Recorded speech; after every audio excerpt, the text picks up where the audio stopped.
Om Swastiastu. Hai anak-anak, apa kabar? Semoga anak-anak selalu dalam keadaan sehat. Perkenalkan, nama Ibu Kadek Yurika Prastiwi, pengajar mata pelajaran fisika di salah satu SMA Kabupaten Buleleng, Provinsi Bali. Anak-anak pasti pernah atau mungkin sering memperhatikan kendaraan bermotor yang lewat di jalan raya. Saat kendaraan tersebut lewat, anak-anak bisa menghitung waktu atau menafsirkan kedatangan kendaraan bermotor yang mempunyai kecepatan 40 km per jam dan menempuh jarak 50 km. Bentuk lintasan atau pergerakan kendaraan pun bisa diamati langsung dengan mata. Namun, apa yang terjadi jika benda mengalami kecepatan mendekati cahaya? Ketika mendekati kecepatan cahaya, pengukuran seperti panjang, massa, dan waktu mungkin mengalami suatu perubahan. Ini sulit dibayangkan jika sebuah benda mengalami perubahan sifat, seperti meteran kayu menjadi pendek, jarum jam nampak lebih lambat, atau massa suatu benda bertambah. Apakah perubahan semua ini bisa diamati langsung oleh mata? Mari kita bahas bersama-sama dalam video kali ini.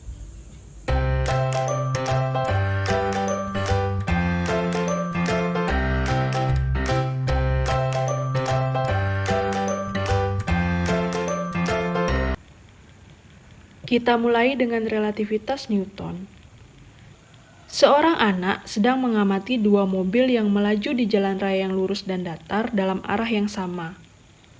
Masing-masing mobil X dan Y mempunyai kelajuan 70 km per jam dan 50 km per jam. Karena anak tersebut dalam posisi diam di suatu tempat, tentunya kelajuan kedua mobil tersebut diukur dari kerangka acuan diam, dalam hal ini adalah anak yang diam di permukaan bumi. Namun, bagi orang yang duduk di dalam mobil Y, akan mengamati kelajuan mobil yang di depannya dengan kelajuan 20 km per jam relatif terhadap penumpang di mobil Y. Apa yang diamati oleh penumpang yang ada di dalam mobil X? Secara umum dapat dikatakan bahwa apa yang dialami oleh seseorang adalah sesuatu yang bersifat relatif, sehingga kecepatan mobil pertama relatif terhadap kerangka yang diam, sedangkan mobil kedua bisa dikatakan mempunyai kecepatan relatif terhadap kerangka yang diam atau kerangka yang bergerak, dalam hal ini kelajuan dari mobil yang pertama. Bagaimana dengan seorang penumpang atau sopir yang melakukan aktivitas di dalam truk? Perhatikan gambar A.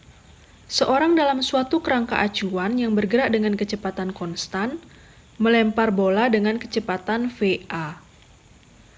Seorang pengamat yang diam akan mengatakan bahwa kecepatan bola adalah V sama dengan V aksen ditambah VA, relatif terhadap kerangka yang diam. Jika truk mempunyai kelajuan 30 meter per sekon relatif terhadap pengamat yang diam, dan bola mempunyai kelajuan 5 meter per sekon relatif terhadap truk dengan arah yang sama, maka bola akan mempunyai kelajuan 35 meter per sekon relatif terhadap pengamat yang diam. Sekarang perhatikan gambar B. Jika seorang penumpang truk menyalakan lampu senter dengan kelajuan C, maka dengan analogi yang sama, seorang pengamat yang diam di permukaan tanah akan mengalami kecepatan cahaya lebih besar dari 3 kali 10 pangkat 8 meter per sekon, yaitu V sama dengan V aksen ditambah C. Secara klasik, pengukuran kecepatan cahaya mempunyai banyak nilai yang tergantung pada kerangka acuan yang dipakai. Hal ini bertentangan dengan teori relativitas bahwa kecepatan cahaya adalah konstan. Lalu, bagaimanakah Einstein berpendapat tentang teori relativitas? Pada tahun 1905, Albert Einstein menerbitkan teori relativitas khusus yang merupakan teori fisika mengenai hubungan antara ruang dan waktu. Teori ini menggantikan pendapat Newton tentang ruang dan waktu, serta memasukkan elektromagnetisme sebagaimana tertulis oleh persamaan Maxwell. Teori ini disebut khusus karena berlaku terhadap prinsip relativitas pada kasus tertentu dari rangka referensi inertial dalam ruang waktu datar, di mana efek gravitasi dapat diabaikan. Berkaitan dengan teori ini, Einstein memberikan dua postulat, yaitu postulat 1.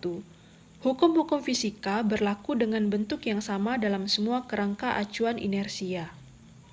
Postulat 2. Laju cahaya dalam vakum bernilai sama untuk semua pengamat tanpa perlu memperhatikan gerakan cahaya maupun pengamat. Relativitas khusus memiliki dampak. Salah satunya adalah tergantinya pemikiran bahwa waktu bersifat mutlak dengan pemikiran bahwa waktu bergantung pada kerangka acuan dan posisi.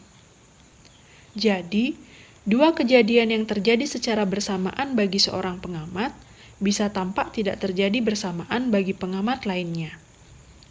Anak-anak sekalian, setelah anak-anak menyimak pembahasan materi video ini dari awal, sekarang saatnya anak-anak menjawab pertanyaan soal berikut.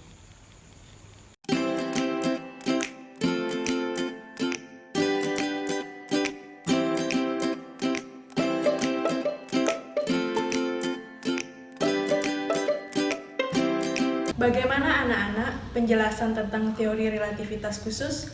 Semoga video ini memberikan manfaat dan motivasi untuk belajar lebih giat. Ibu akhiri dengan Parama Santih. Om Santih Santih Santih Om.